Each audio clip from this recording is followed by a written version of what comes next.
이 오순절의 의미에 대해서 제가 먼저 말씀을 드리면은, 종들의 오순절은 그 시내산에 하나님이 강림하셨어요. 출애굽을 하는 과정에서 첫 번째 큰 행사가 무엇인가 하면은 그 시내산에 도착해서, 물론 오순절 전 일주일 전에 도착했죠. 그래서 준비해서 그들이 이제 산 위에 강림하시는 하나님의 음성을 듣는 것이, 그러나 그들은 굉장히 두려워했고, 그래서 모세가 그 십계명을 받으려고 그 높은 산에 올라가는 느낌이 있습니다. 근데 결국은 40일 동안 모세가 산 위에서 하나님과 교제를 하는 동안에 그들이 그 기간을 참지 못하고 금송아지 우상 숭배를 함으로 말미암아 모든 것이 원점으로 돌아갈 뻔한 그러한 심판과 위험을 당했지만은 모세가 중보함으로 인해서 회복이 된 것이에요.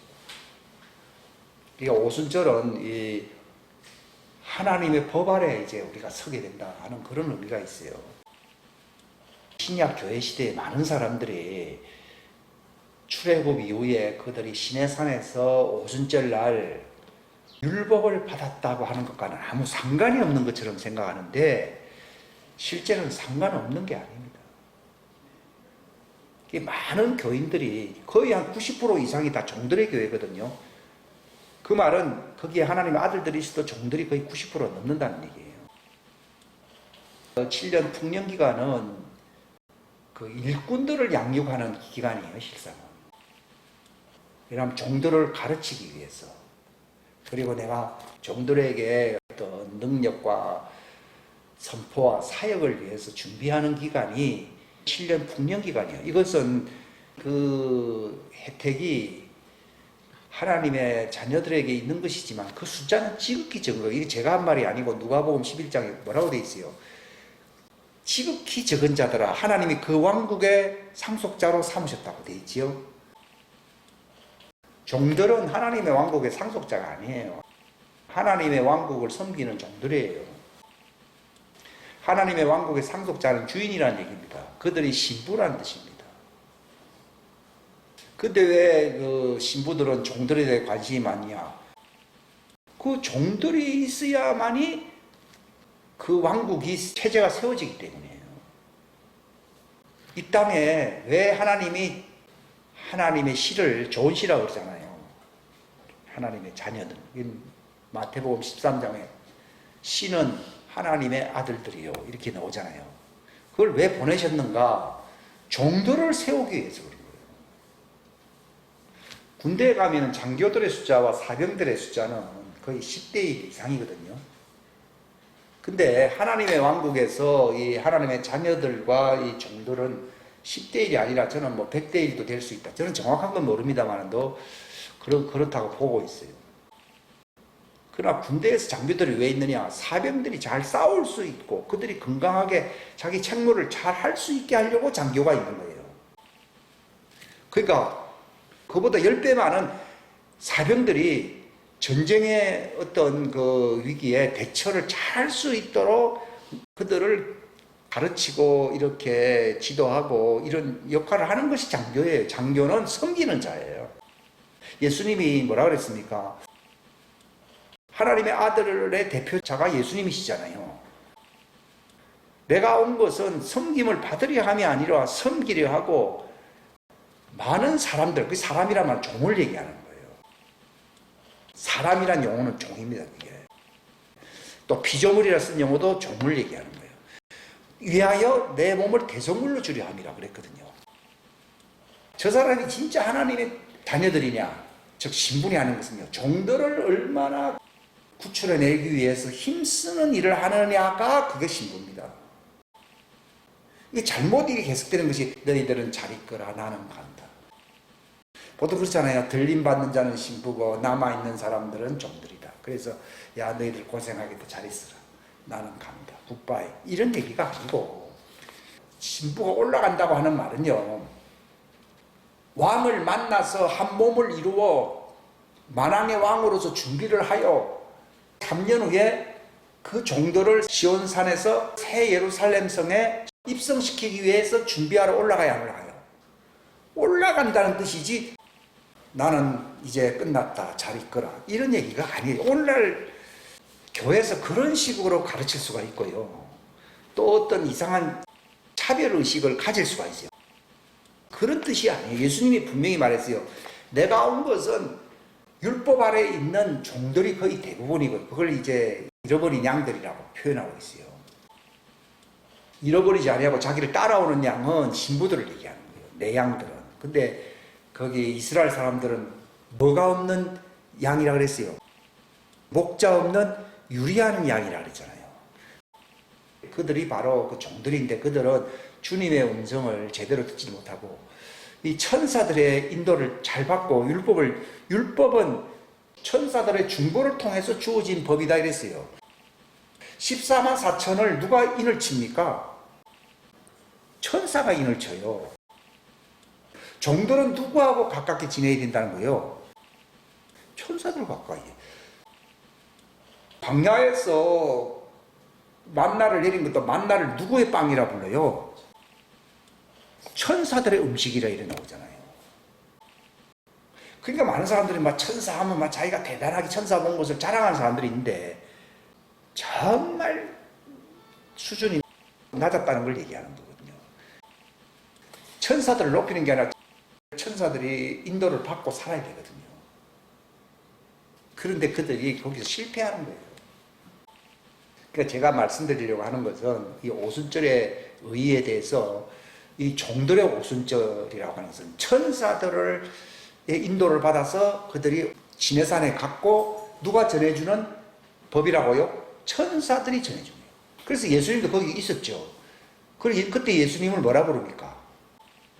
갈라디아서에 하나님의 천사 예수 그리스도이 나옵니다. 근데 우리가 성령님을 주신 예수님은 어떻게 부릅니까? 하나님의 천사가 아니라 하나님의 독생자 예수 그리스도 이렇게 됩니다. 진리를 제가 나누고 있어요. 디모데전서의 말씀처럼요. 그렇게 가르치지 않기 때문에 혼동이 왔고 과거에 저도 그 혼동 속에서 수십 년을 살아왔습니다. 그러니까 지금도 저 유대인들이 뭐 토라가 어떻고 그들이 율법을 잘 지키는데 이 말에 대해서 기분 나쁘게 생각할 필요가 없는 그들이 바로 종들이 오순절날 받은 법이 무슨 법입니까? 율법이잖아요. 율법이에요. 그러니까 마치 오늘날은 그 유대인들이 예수님을 모르니까 저렇게 생각한다 이렇게 생각하지만 그게 아니에요. 오늘날 소위 이방인 교회는 종들의 오순절인 율법에 대해서 각성을 갖고 있어요, 안 갖고 있어요? 안 갖고 있어요. 마치 자기들이 다 하나님의 자녀인 양 생각을 해야 하네요. 생각을 하니까 무슨 처녀가 돼버려요? 가짜 신부 행세를 해야 하네요. 어리석은 처녀는 가짜 신부의 신부 아니에요. 가짜 신부잖아요. 지금 오늘날 많은 사람들이 가짜 신부 행세를 하는 거예요. 자기들이 천사들이 전해준 중보의 율법에 대하여 그걸 듣고선 회개를 해야 돼, 안 해야 돼요? 회개는 뭘 보고서 회개한다고요? 율법을 보고, 율법이 거울이에요. 화장을 거울을 보고서 하듯이 고친다, 이 말. 회개란 말은 고치는 거잖아요. 그러니까 종들은 무슨 거울을 써야 된다고요? 율법의 거울을 통해서 자기가 바로 죄인이라는 사실을 알고서 구원을 받도록 율법을 완성시켜 주신 예수님 구원자를 기다리면서 정말 피로서 자기를 단장할 수 있게 해달라고 기도를 해야 돼야 돼요. 그거 안 합니다. 그거 안 한다는 점은 죄는 제대로 막 짓고 멋대로 살거든요. 그러면서도 구원은 따놓은 당상이고 내가 이제 기름을 이제 좀 준비를 해서 소위 말 은사적인 개념이에요. 기름을 준비해서 내가 이제 공중휴거가 될 것이다. 착각 중에 착각입니다. 착각 중에 착각입니다. 제가 이 말을 하는 것은 거의 90% 이상이 그렇게 알고 있어요. 근데 이제 기류가 이제 바뀔 날이 와야 하나요? 오게 되면 회개하지 아니하고 주님을 위해서 희생하고 헌신하고 제물로 드릴 준비를 하지 아니한 종들은 누구의 말을 듣고 다 미혹됩니까? 적그리스도의 편리주의 발상 있잖아요. 아까 말씀드린 거 거기에 다 빠지게 돼 있어요. 근데 그렇게 되지 않도록 독려하고 가르치고 경고하고 풍년 기간 동안 이제 종들을 위해서 이 왕국복음을 전할, 왕국복음이라는 것은 예수님이 이제 재림하심으로 말미암아 왕국이 시온산에 내려와야 안 내려와요? 내려옴으로 너희가 예루살렘 성에 들어갈 부활체가 되도록 준비하라고 하는 메시지가 바로 왕국복음이거든. 이미 휴거될 준비가 되어 있는 자들을 신부라고 부르는데 왜 그들이 휴거될 준비가 다 되어 있다고 얘기하는가 하면은 하나님의 왕국이 자기들 속에 임했어 안 임했어요? 임했죠. 그걸 모르는 사람은 종입니다. 제가 차별하려고 하는 말이 아니에요.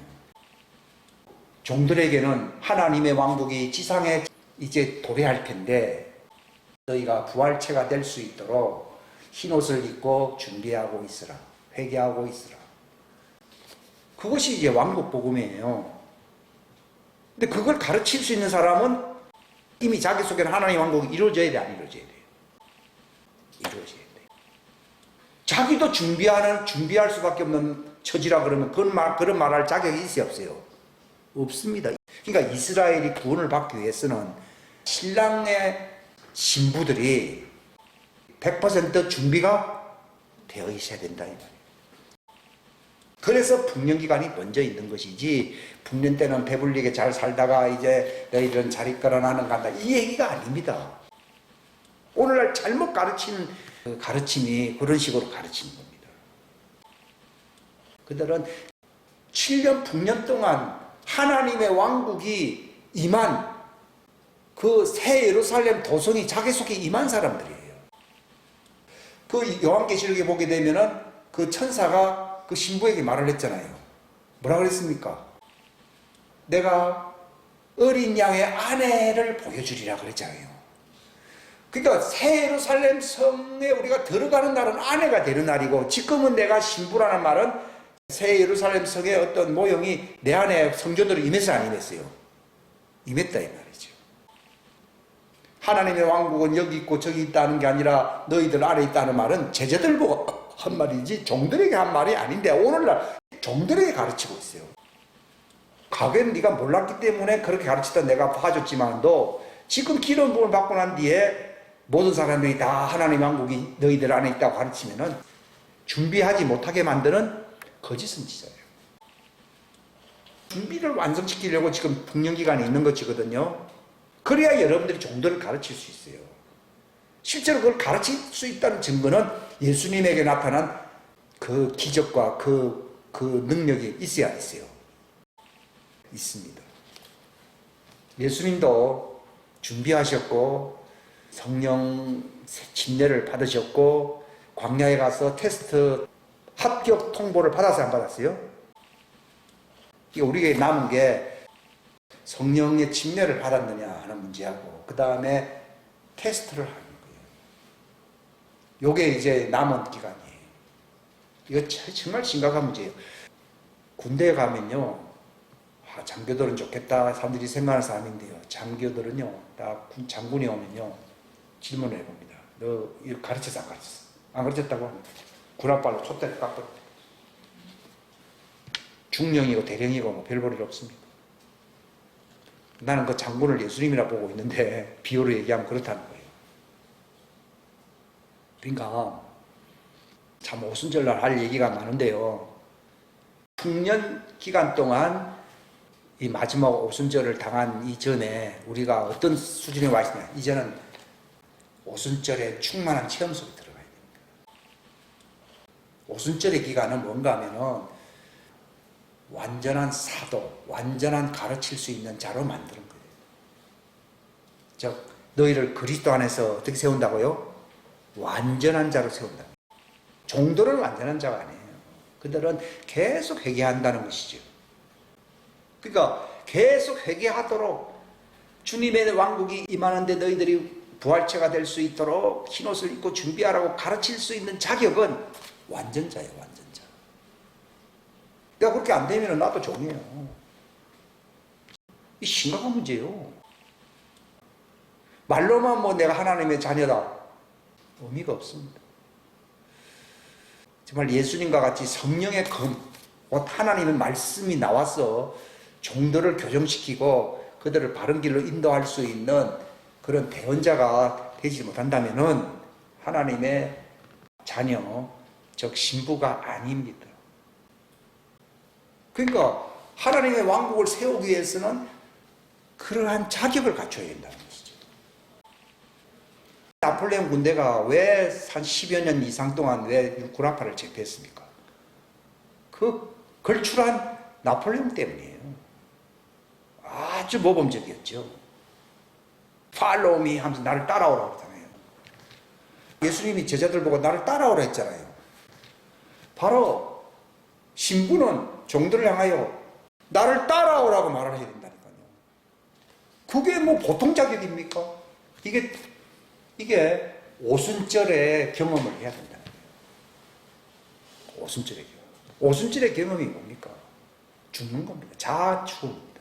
저도 과거에 하도 그 어떤 집회나 모임에서 자아죽음, 파세라는 말은 좀 그렇고 자아죽음. 근데 그거는 그거는 수준이 이하더라고요. 지금 제가 경험하는 것이 진짜 물침례. 이게 100% 물속에 들어가야 되는 거예요. 침례라고 하는 말을 왜 써야 되는가 하면 세례는 그냥 이렇게 물만 뿌려도 세례가 될 수 있어요. 근데 침례라는 목욕탕이라는 뜻이거든요. 목욕탕 속에 들어가듯이 내가 말씀 속에 들어가야 됩니다. 말씀 속에 들어가게 되면 어떤 일이 일어나냐? 기적이 일어납니다. 그건 존재의 기적이 일어납니다. 그전에는 은사를 통해서 어떤 그 표면적인 어떤 기적들이 제가 많이 맛보았거든요. 근데 그게 아니고 하나님의 자녀로서 종들을 하나님의 왕국으로 인도할 수 있는 그런 지도자가 되는 첫 번째 자격이 뭔가 하면은 내가 죽어야 됩니다. 근데 그 종들 중에서 가장 걸출한 자였던 모세도 자기가 죽질 않아가지고서 자기도 가나안 땅에 못 들어갔잖아요. 그건 종이기 때문에 그렇습니다. 또 종이었던 엘리야도 이세벨한테 패배했어 안 했어요? 패배함으로 그 나무 밑에서 나를 죽여달라고 했잖아요. 그 실패한 것이거든요. 이 종들은 실패하는 거예요. 그러나 그 종들 치고는 굉장한 수준입니다. 근데 그들보다 월등히 낫다는 하나님의 자녀들이 엘리야나 모세보다 더 월등히 나아야 됩니다. 그러니까 이게 보통 일이 아닙니다, 여러분. 옛날에는요, 지금은 뭐 엘리야 때처럼 한 노래 그 정도 갖고 안 되는 겁니다. 예수님과 같아야 됩니다. 예수님이 변화산에 딱 올라가 변화됐잖아요. 그 예수님 모습이 되어야 됩니다. 예수님 모습이 되면 누가 등장합니까? 모세와 엘리야가 등장했잖아요. 두 정인의 하나인 그들이 나타난다고요. 그러니까 하나님의 자녀 신부의 자격은요, 변화산상에 섰던 그 예수님과 똑같아져야 돼요. 그게 고린도후서 3장 후반부에 우리가 주의 영광을 바라보니 그분의 형상으로 변화되어, 이게 변화산에서 예수님이 변화되었잖아요.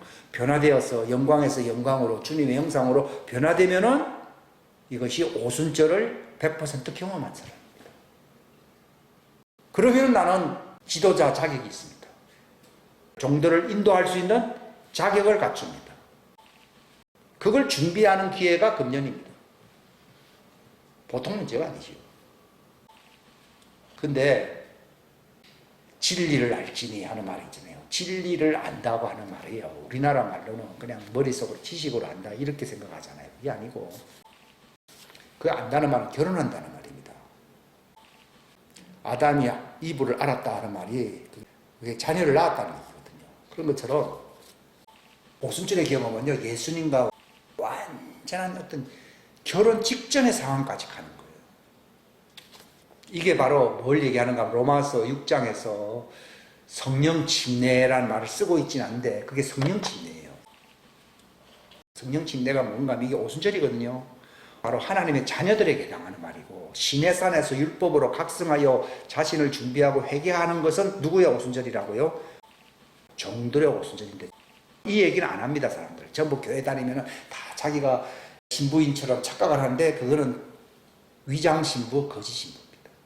즉 어리석은 다섯 처녀처럼 같이 따라갔다가 퇴짜를 당하는 겁니다. 줄 잘못 쓰면은 종도 아니고 아들도 아니고 이렇게 돼버립니다. 그 굉장히 위험한 것인데 이 오순절 기간은 내가 죽는 거예요. 저는 과거에 그런 성경 기절을 많이 읽긴 읽었는데 실감이 잘 안 가는 부분들이 많은데요. 예수 그리스도 안으로 침례를 받는다. 그분의 몸이 된다. 그런 뜻이거든요. 예수 그리스도의 몸 안으로 침례를 받는다. 고린도전서 12장 13절 말씀 제가 많이 인용하잖아요. 성령 안으로 침례를 받음으로 우리가 그분의 몸 안으로 들어왔고 성령 안으로 먹고 마심으로 우리가 그분 안에서 먹고 마시게 되었다. 이렇게 얘기하잖아요. 그게 성령 침례, 이게 오순절이에요.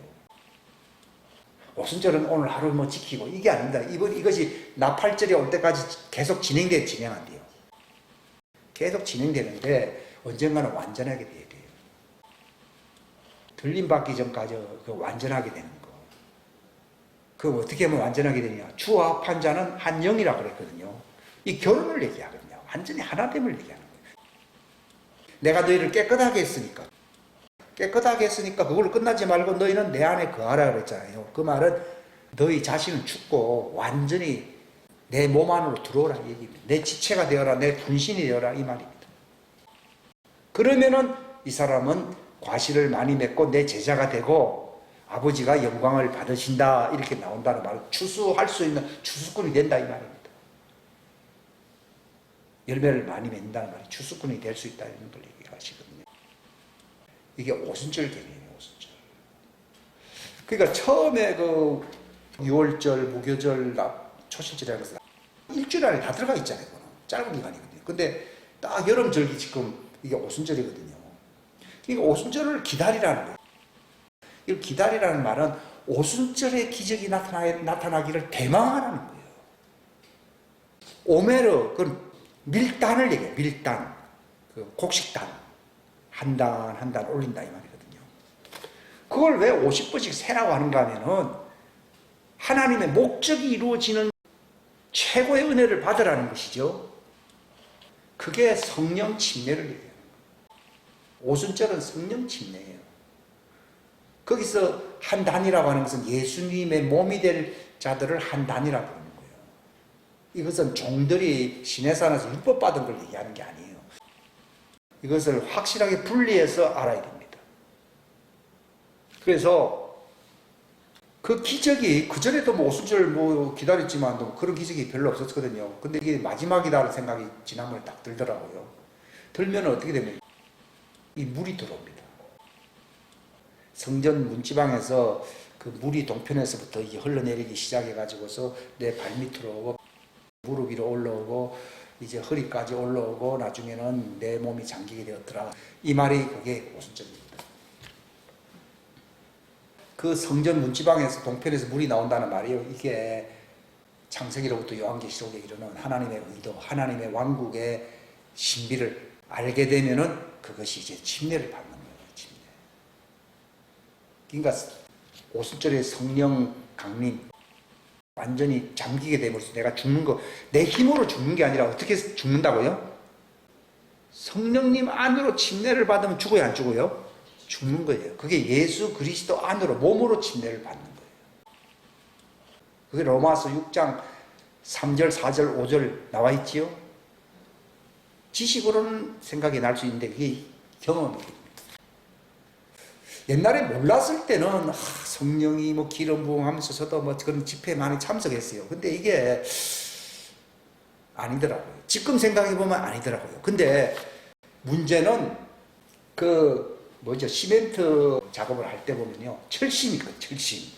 철심이 있어가지고 그 가구를 세워놓고 시멘트를 부어요. 그냥 뭐 건물이 있으니까 내리붓습니까?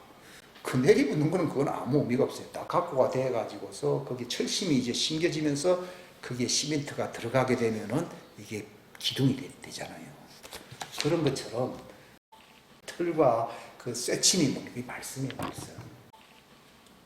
옛날에는 진리를 잘 몰랐거든요. 근데 이 쇠침이 딱 세워지니까 하나님이 바로 질 겁니다. 부어주시더라고요. 시멘트가 아무리 많아도 틀이 없으면 부어야 안 보여. 내가 하나님의 말씀 지식의 틀이 이렇게 전체 구도가 잡히니까 이것은 제가 원해서가 아니라 주님이 때가 되어서 안 됐어요. 그래서 붙습니다.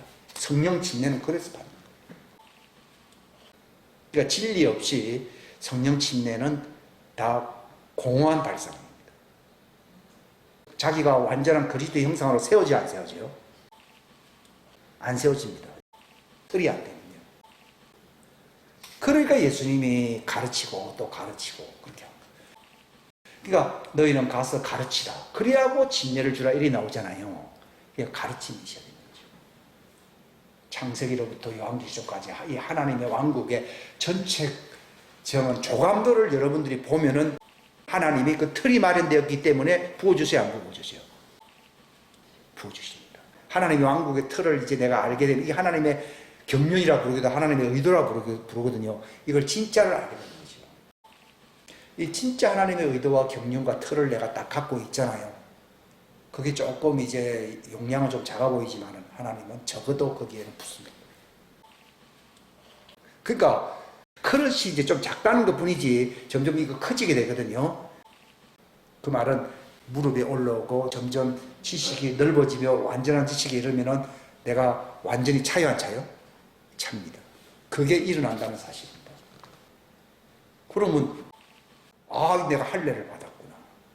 저 무슨 말입니까? 내 말을 지키면 나도 그를 사랑하여 그에게 온다고 되어 있잖아요. 또 요한 1서 2장에도 보면은 그분의 명령을 지키면은 하나님의 사랑이 그 안에서 완전하게 세워진다고 나와 있잖아요.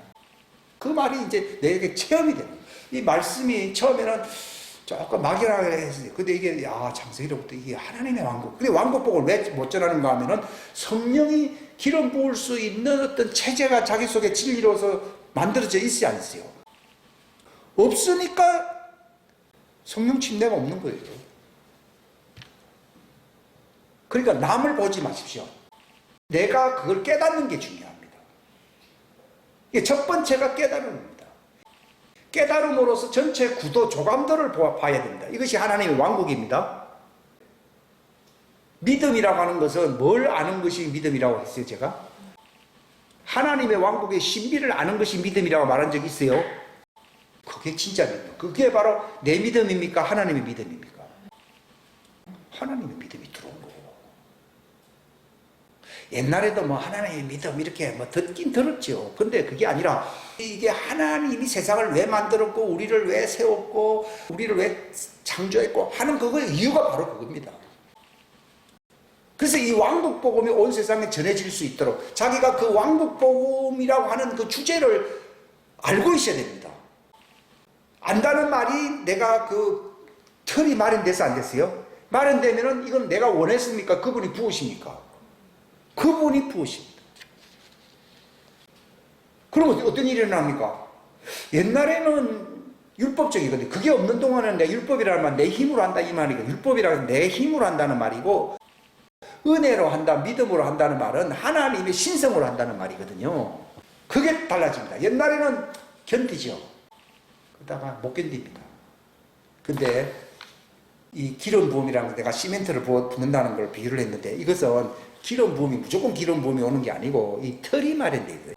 이 지식이라는 틀입니다. 이것이 그 종들도 회개함으로써 율법의 지식의 틀을 가져야 돼, 안 가져야 돼요? 가져야 된다는 말이 로마서 2장에 있어야 안 있어요? 있잖아요.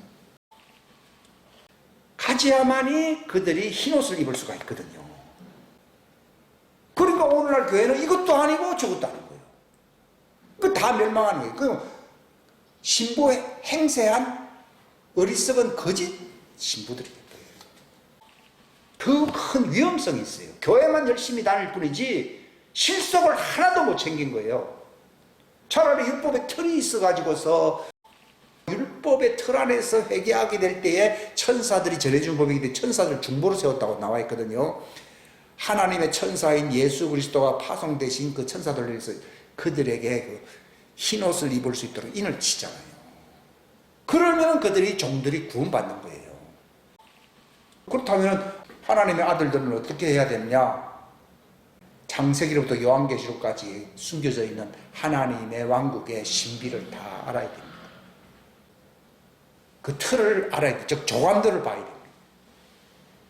코끼리를 만났다는 게 중요한 게 아니라 코끼리를 앞에 코부터 해서 뒷꼬리가 전부 다 봐야 된다 이 말입니다. 근데 지금까지는 다리만 만져보고서 어떻고 이렇게 얘기하면 예정론이 어떻고 무슨 은혜론이 어떻고 이런 얘기만 하잖아요. 그게 아니고 하나님의 왕국의 부분적인 것을 알고 있습니다. 근데 이 전체를 알아야 됩니다. 즉 부활체가 되어야 된다는 진리를 알아야 된다 이 말입니다. 내가 부활체가 되어야 된다는 진리죠. 딱 그 지식 속에서 딱 있으면은 바로 성령님이 내게 그분이 그때를 기다리고 있었기 때문에 내가 원해서가 아니라 그분이 타이밍이 지금이다 보여줍니다. 우리가 아무리 기다린다고 해서 되는 게 아니라 그분이 때가 되면은 기다리고 있다가 됐구나 하고 보여줍니다. 그걸 경험을 하셔야 됩니다, 여러분. 그러니까 호세아서에 나와 있는 것처럼 힘써 여호와를 알자, 힘써 알자 하는 말이 여러 번 나와야 안 나와요. 나오듯이 우리가 바로 진리를 알자 힘써 알자 이게 하나님의 왕국의 신비를 힘써 알자 이게 이걸 알게 됩니다. 그러면 내가 바로 진리의 틀 속에 들어가게 됩니다. 하나님의 성령이 주님의 형상으로 100% 완전한 주님의 형상으로 내 속에 지어집니다. 그때 내가 죽어야 안 죽어요? 내가 죽습니다. 나는 내 힘으로 나를 못 죽여요. 근데 그 성령의 그 기름 신성이 내 속에 채워지면은 그리스도 형상화돼 버리면 나라고 하는 그 실존은 있지만은 또 사라져 안 사라져요. 존재는 하지만 또 사라져버려요. 무엇으로서 내가 존재하게 됩니까? 부활체로서 존재합니다. 부활체. 그럼에도 내가 살아있다는 말은 부활체로서 존재해야 된다. 부활체로 존재하면 옛날 육체에 속한 자연인의 나는 죽었어요, 안 죽었어요? 죽어버립니다. 그럼 신부됩니다. 그걸 여러분 테스트해 볼 수 있습니다. 주님은 테스트 하시는데요. 옛날에 이럴 때 되면은 반드시 그 반응이 나와야 됐거든요. 근데 잊어버리는데, 내가 갑자기 건망증이 들어내네.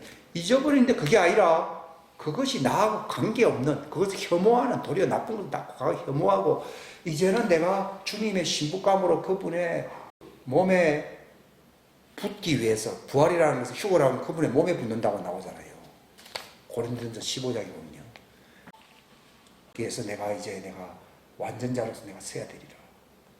그리고 내가 종들을 이제 가르치고 그들의 임시 안식처인 곳간으로 안내해야 될 것이다 하는 사명감이 들어오게 됩니다.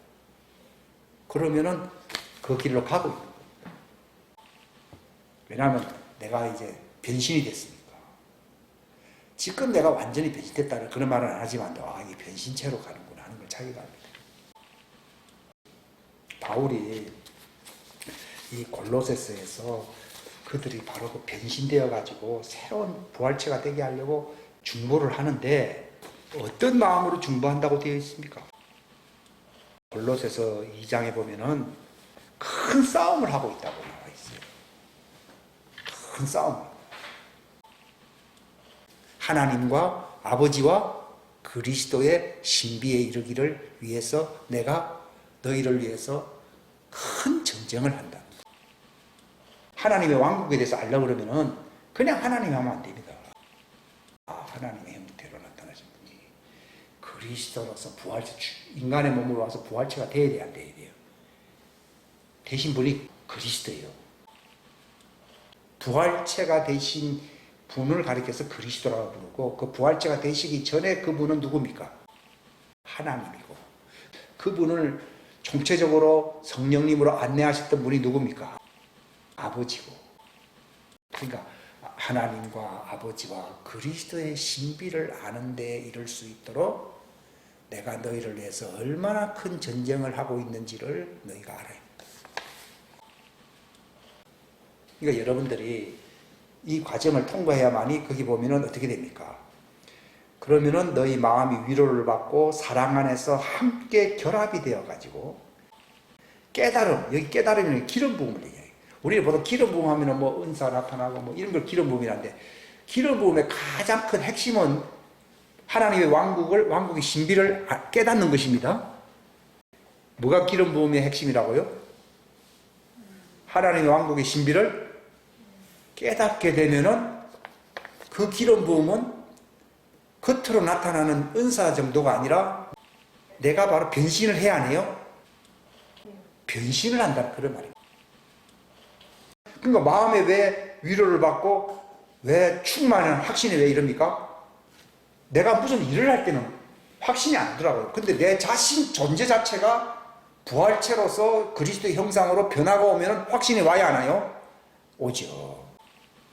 내가 바뀌어야 확신이 오지, 나는 그대로인데 뭐 사역이나 하고 다른 사람들이 뭐 어떻다 하는 것만 구경한다고 해서 확신이 오질 않습니다. 근데 대부분 사역이 저 사람이 어떻게 됐다, 우리 교회가 부흥했다, 이런 걸로서 확신을 가지거든요. 아니에요. 내가 바로 예수님의 부활체 새 사람의 이 그리스도라고 하는 하나님의 형상을 얘기하거든요. 그리스도라는 말은 기름 부음으로써 하나님의 형상이 되었다는 의미입니다. 그게 그리스도예요. 나도 기름 부음으로 하나님의 그리스도의 형상이 된 것이 기름 부음이다. 그래서 내가 위로를 받아야 안 받아요? 내가 그리스도 형상이 되었다는 것이, 내가 부활체가 되었다는 얘기거든요. 그건 굉장한 위로입니다. 옛날에 아무리 사역해도 불안했어요. 아이고, 저 사람은 저렇지만 나도 뭐 별 수 없다, 이런 생각도 많이 들었거든요. 근데 존재가 바뀌는 거예요.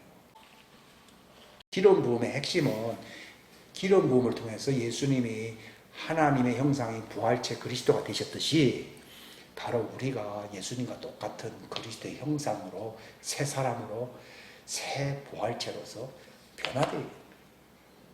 그러면 신부예요. 그게 자기 안에 뭐가 있는 거예요? 증거가 있는 거예요. 증거. 이게 부활절의 메시지입니다. 그전에는 은사 받으라, 능력 받으라, 성령이 임하셨도다, 이렇게 얘기하거든요. 그러나 그것은 종들에게도 나타날 수 있는 것이고, 그들도 계속 종들에 대한 얘기는 다음에 하기로 하고요. 두 번째인 바로 이 주님의 형상으로 변화되는 거, 예수님과 똑같은 형체 몸이 되는 거, 그래서 내가 완전히 죽어버리는 거. 그리스도의 장성한 분량이 되면 내가 완전히 죽어야 안 죽어요? 죽습니다. 처음부터 그래 되는 건 아니지만 장성한 충만한 분량에 이르라고 했잖아요. 이러면 내가 완전히 100% 죽는 거죠. 그러면 그때는 신부입니다. 근데 저는 속으로 참 차라리 육체 노동이 편하지, 이런 하나님의 왕국의 신비로서 이 예수님의 부활체가 된다고, 그분의 형상이 된다는 것이 얼마나 좁은 길이라는 것을 제가 즐거워합니다. 차라리 막노동, 율법으로 막노동하는 차라리 낫습니다. 근데 이게 진리가 딱 이 틀이 마련됨으로써 이제 성령의 기름 부음을 통하여 예수님과 100% 똑같은 형태가 된다는 것은 넓은 길입니까? 좁은 길입니까? 좁디 좁은 길. 율법은 차라리 넓은 길이라고 볼 수 있어요. 율법을 지키는 거예요. 도둑질도 안 하고 뭐 그렇게 사는 게 대단한 것 같아도요, 그거는 이거 비하면 아무것도 아닌 것 같아요. 좁은 길은 십자가를 지고 오라는 말이 그 뜻입니다. 그러면 내가 죽습니다. 그러면은 신부가 됩니다. 그들은 불 속에라도 들어가야 안 들어가요? 내가 사는, 바울이 그랬잖아요. 뭐도 유익하다고요? 죽는 것이 더 유익하다고. 빨리 가니까. 근심이 있어요, 없어요? 근심이 있다는 얘기는 자기가 살았다는 거지. 그렇잖아요? 예수님은 근심이 없잖아요. 십자가 지면서 근심했으니까 아닙니다. 여인들이 울부짖었지만 너 울지 마라 했습니다. 너와 내 자녀들을 위해서 울라 그랬습니다. 예수님은 지금 바로 아버지께로 가고 있는데 왜 나를 위해서 우느냐 그랬습니다. 그러니까 예수님과 똑같은 길을 가게 된다는 것입니다. 그런 사람에게 주님은 작은 책을 주십니다. 이 작은 책이 뭔가 하면 하나님의 왕국의 신비를 알게 된, 과거에 알지 못했던 초대교회가 알고 있었던 하나님의 왕국을 전할 수 있는, 이 종들이 어떻게 하면 하나님의 왕국에 들어갈 수 있는 길을 알게 된다 이 말이죠. 이것을 네가 바꿔서 네가 선포해야 된다는 거지. 그런 자들에게 이제 곡간도 마련되고 하나님의 왕국이 완성되는 길로 나아가게 되는 것입니다. 이것이 아버지가 가장 기뻐하는 사역이라는 것을 여러분들이 염두에 꼭 두시기를 주님의 이름으로 축원합니다. 우리 다 같이 기도하겠습니다. 하나님 아버지 감사합니다. 귀한 시간 주셔서 감사합니다. 좁은 길, 정말 좁은 길, 주님의 제자들이 그 왕국의 소망에 이르는 길이 바울이 고백했듯이 그리스도 안에서 발견되는 자들, 나는 죽고 내 의는 없고 오직 그리스도 의 안에서, 하나님의 의 안에서 발견되는 것이라고 말했습니다. 부활체는 내 의는 죽은 것이고 하나님의 의 안에서 발견되는 자신의 모습이 그리스도의 형상, 그분의 부활에 참여하는 것입니다. 이 절기를 우리가 기억하고 우리가 주님 앞에 나아가기를 원합니다. 나팔절, 그 대망의 날, 소망의 날을 준비하기 위해서 여름 4개월을 준비해야 된다는 것을, 기름을 예비하고 자신을 단장하고 정말 기름 부음을 통하여 자신의 정말 과거에 알지 못했던 놀라운 변화를, 새 사람이라고 하는 놀라운 변화를 우리가 경험할 수 있는 슬기로운 자들이 될 수 있도록 도와주시옵소서. 그리함으로 하나님의 왕국 복음을 담대히 선포할 수 있는 자들이 되게 하여 주시고, 섬김을 받는 게 아니라 종들을 섬기고 그들을 위해서 희생하고 그들을 살 수 있는 길로, 그 곡간으로 인도하는 길, 이 사명을 감당해야 할 책임을 갖고 있는 것입니다. 이것이 마지막 때에 하나님의 왕국이 완성되는 것입니다. 이 마지막 때가 추수의 마지막 때가 다가오고 있습니다. 이 날을 위하여 자신을 단장할 수 있는, 예비할 수 있는, 그리스도의 부활에 동참할 수 있는 슬기로운 자들이 될 수 있도록 도와주시옵소서. 진리 안에서 정말 자유로운 주님의 영광의 형상으로, 영광에서 영광으로 주님의 형상으로 변화되는 계절인 이 오순절을 우리가 기념할 수 있도록, 체험할 수 있도록 도와주옵소서. 함께하여 주시기를 간절히 바라옵고 거룩하신 예수님의 이름 받들어 간절히 기도하옵나이다.